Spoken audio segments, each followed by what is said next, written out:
Hi! Ako si Ivan Apilando at andito ako ngayon sa Abra High School para alamin ang opinyon ng estudyanteng ito para sa EDCOM 2. Atin natin siyang kilalanin. Hi Arze! Hi po. Ano ang iyong masasabi sa EDCOM 2?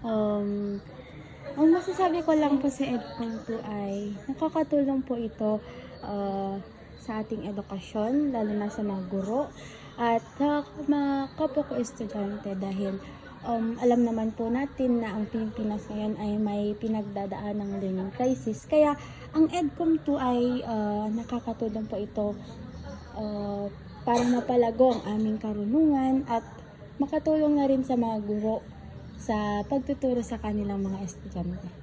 Maraming salamat sa oras mo, Adi. Iyan ang opinyon ng isang estudyante sa EDCOM 2. Maraming salamat sa panonood. Please like, share, and subscribe. Kita-kits sa susunod na video. Bye-bye!